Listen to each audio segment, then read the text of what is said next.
प्रिय भक्तों, बोले शनिदेव महाराज की जय।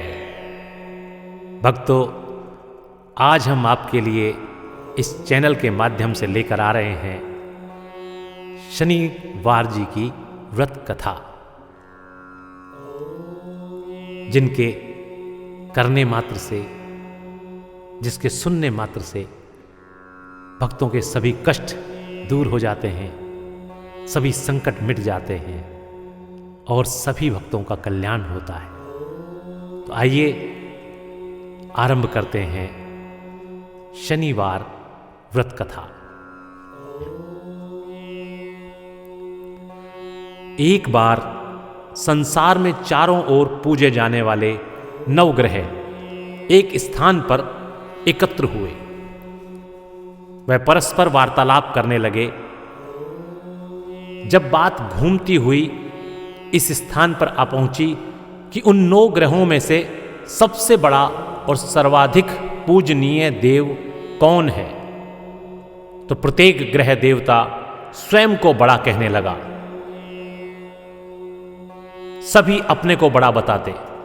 इस बात पर जब बहुत देर तक वाद विवाद होता रहा और कोई निर्णय नहीं हो सका, तब यह तय किया गया कि चलकर इंद्रदेव से इसका निर्णय कराना चाहिए।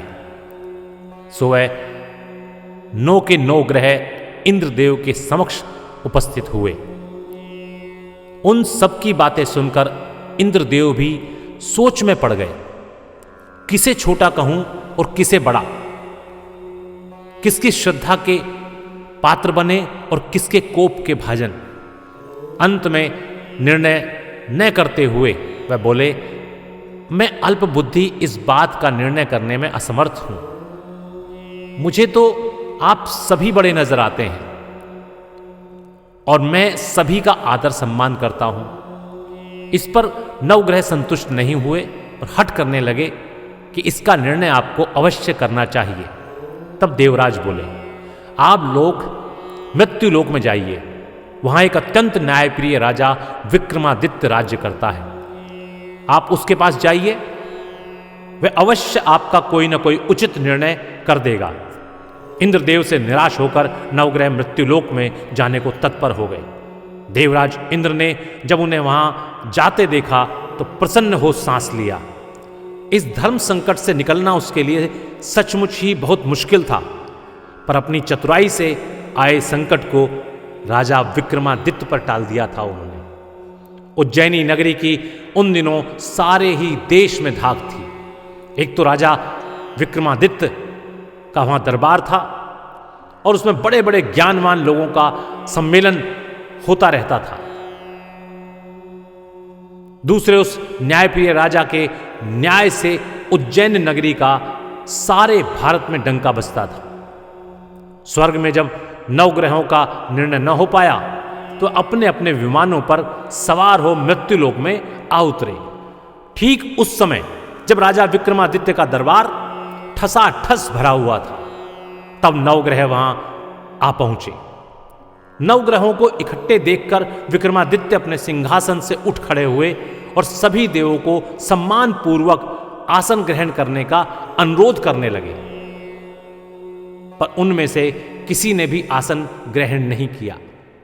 विक्रमादित्य ने तब प्रश्नवाचक दृष्टि से उनकी ओर देखा तो बृहस्पति देव ने आगे बढ़ जोरदार आवाज में कहा, हे राजन, हम यहां पर तब तक आसन ग्रहण नहीं करेंगे जब तक कि आप हमारा यह निर्णय नहीं करेंगे कि हम लोगों में सबसे बड़ा कौन है।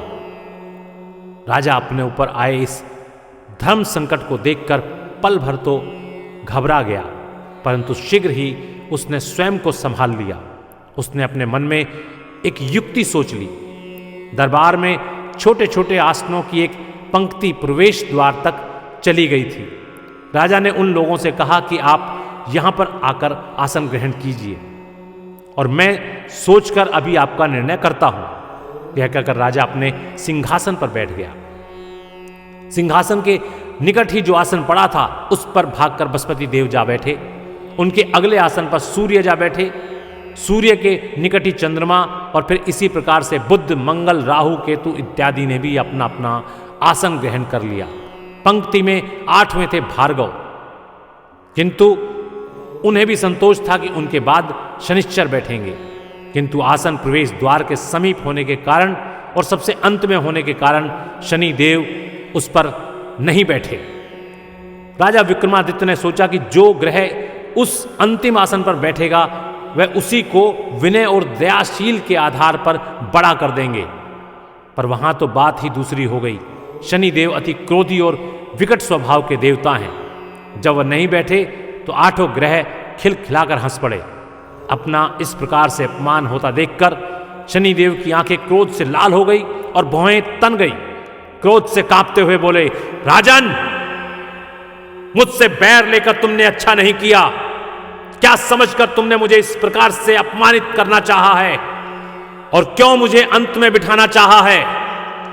चांद को ग्रहण 2.25 दिन रहता है और सूर्य, शुक्र और बुध को केवल आधा मास, सोम और मंगल 2 मास और गुरु 13 मास, राहु और केतु 18 मास रहते हैं, लेकिन मैं 7.5 वर्ष तक रहता हूं। इसलिए हे राजन, अब तू सावधान हो जा। तूने जो अपमान किया है उसका दंड तुझे अवश्य मिलेगा।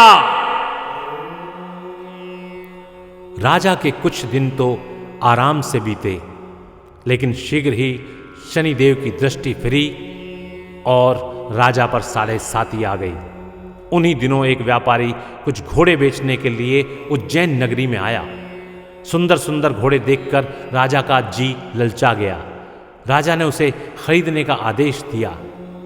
घोड़ों में एक घोड़ा भंवर नाम का था। राजा उस पर चढ़कर देखने लगा। कुछ देर तक तो घोड़ा राजा को लिए वहां घूमता रहा, लेकिन फिर सहसा भाग खड़ा हुआ। राजा को बड़ा अचंभा हुआ।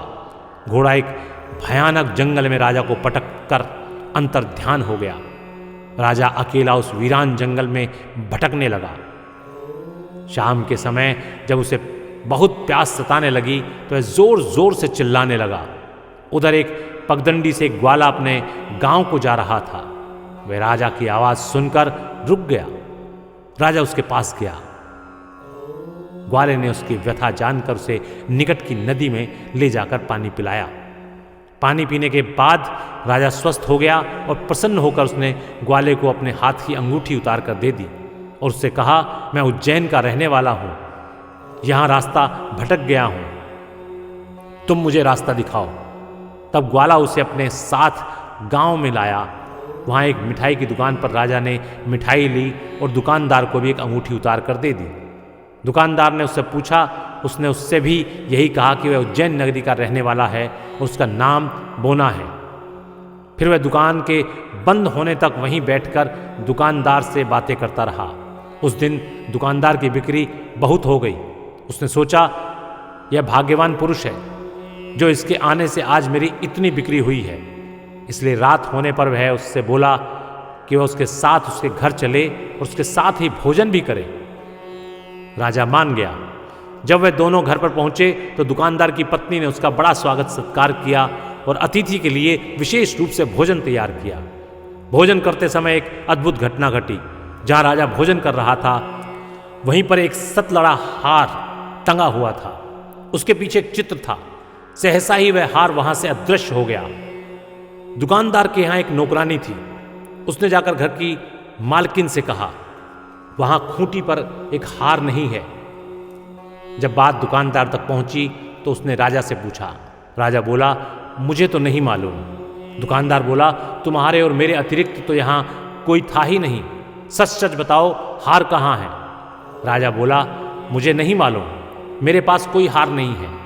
जब कोई निर्णय नहीं हो सका तो दुकानदार राजा को उस नगर के राजा के पास ले गया। उस नगर के राजा ने जब विक्रमादित्य की भोली भाली सूरत देखी तो बोला, यह व्यक्ति कभी भी चोरी नहीं कर सकता। और यह कहकर उसने विक्रमादित्य को छोड़ दिया। विक्रमादित्य जब उस नगर में घूम रहा था तब उस नगर के एक तेली ने उससे कहा कि वह उसके यहां आकर काम कर ले तो उसे वह रहने को स्थान और खाने को भोजन भी देगा। राजा मान गया और तेली उसे अपने घर ले आया। वहां सारा दिन राजा धानी पर बैठा उसके बैलों को हाँकता रहा और तेली बाजार में तेल बेचता रहता। जब वर्षा ऋतु आई और मूसलाधार वर्षा होने लगी, तब ढाणी पर बैठे हुए विक्रमादित्य ने मौज में आकर ऊंचे ऊंचे राग आलापना आरंभ कर दिया। निकट ही उस नगर का राजमहल था। वहां खिड़की में बैठी राजकुमारी ने जब राजा का मधुर स्वर और उसमें गीत सुना तो वह अपना दिल हार बैठी। उसने अपनी बांदी को पता करने के लिए भेजा। बांदी वहां राजा को गाते हुए देखकर लौटी तो राजकुमारी से बोली कि वहां पर तो कोई अति सुकुमार नवयुवक बैठा बस्ती में आंखें बंद किए गा रहा है। राजकुमारी ने सुना तो उसने अन्न जल का त्याग कर दिया। रात तक जब उसने कुछ नहीं खाया तो रानी ने आकर उससे समझाया, पर वह बोली कि वह तो उस गाने वाले से ही शादी करना चाहती है। रानी ने जाकर राजा से कहा कि राजकुमारी एक तेली पर मोहित हो गई है और उससे ब्याह रचाना चाहती है। राजा ने सुना तो बहुत क्रोधित हुआ। उसने तेली के घर से विक्रमादित्य को बुलवाया और उसके हाथ काटकर जंगल में फिकवा दिया। यह बात जब राजकुमारी को पता चली तो वह और भी अपनी बात पर दृढ़ हो गई और बोली, मैंने तो अब उसी से ही ब्याह रचाना है। मैंने उसे वर मान लिया है। वह चाहे कैसा भी है, मैं उसी से विवाह करूंगी। बेटी की हट देखकर लाचार हो राजा ने दोबारा विक्रमादित्य को नगर में बुलवाया और उससे राजकुमारी का मामूली ढंग से पाणी ग्रहण करवाया और एक साधारण मकान में दोनों को बसा दिया। दोनों वहीं रहने लगे। एक दिन जब विक्रमादित्य सोया था तो स्वप्न में उसे शनिदेव महाराज नजर आए।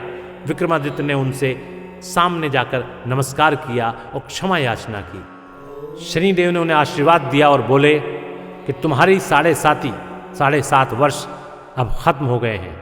राजा बोला, मुझसे जो गलती हुई उसके लिए मुझे क्षमा कर दीजिए। शनिदेव ने मुस्कुराकर उसे आशीर्वाद दिया और राजा को दोनों हाथ दोबारा मिल गए। राजा ने अपनी पत्नी राजकुमारी को रात को जगाया नहीं। वह रात को उसके गले में अपनी बाहें डालकर सो गया। सुबह राजकुमारी की आंख खुली तो उसने अपनी गर्दन में बाहें पड़ी देखी। वह चौंक कर उठ बैठी, लेकिन शीघ्र ही विक्रमादित्य ने जागकर उसको सब कुछ समझा दिया। जब वहां के राजा को यह बात मालूम हुई तो वह भागा भागा आया और उस अपंग को फिर से स्वस्थ देखकर चकित रह गया। उससे भी विक्रमादित्य ने यही कहा कि यह सब शनिदेव जी की कृपा का फल है। और विक्रमादित्य ने अपना वास्तविक परिचय भी उस राजा को दिया और सारा किस्सा विस्तार से सुनाया। सुनते ही राजा विक्रमादित्य के चरणों में गिर गया और क्षमा याचना करने लगा। यह खबर शीघ्र ही सारे नगर में फैल गई। दुकानदार को जब यह खबर मिली तो वह भागा भागा विक्रमादित्य के पांव में आकर लौटने लगा। विक्रमादित्य ने उसे उठाकर आसन पर बिठाया और कहा, तुम घर जाकर उसी खूंटी पर देखो, हार टंगा होगा। सच ही दुकानदार ने देखा तो हार वहीं टंगा हुआ था। फिर विक्रमादित्य ने वहां के राजा से विदा मांगी। तब वहां के राजा ने हाथी, घोड़े, नौकर, नौकरानियों के साथ लश्कर समेत विक्रमादित्य को विदा किया। राजा विक्रमादित्य जब राजकुमारी को लेकर अपनी नगरी उज्जैनी में लश्कर समेत पहुंचा तो सारी नगरी में उत्साह छा गया। अपने राजमहल में प्रवेश करने से पूर्व विक्रमादित्य ने नवग्रह की पूजा की और शनिदेव को सर्वोच्च स्थान दिया। साथ ही उसने नगर में ढिंडोरा पिटवा दिया कि शनिदेव मनोवांछित फलों को देने वाले हैं और नवग्रह में सर्वोच्च स्थान रखते हैं। इस प्रकार शनिदेव को मनाकर विक्रमादित्य ने अपने राज्य, यश और कीर्ति को अमर कर लिया। बोलिए शनिदेव महाराज की जय। बोलो श्री नवग्रह महाराज की जय। प्रिय भक्तों, यहां पर शनिवार की व्रत कथा समाप्त होती है। नमस्कार।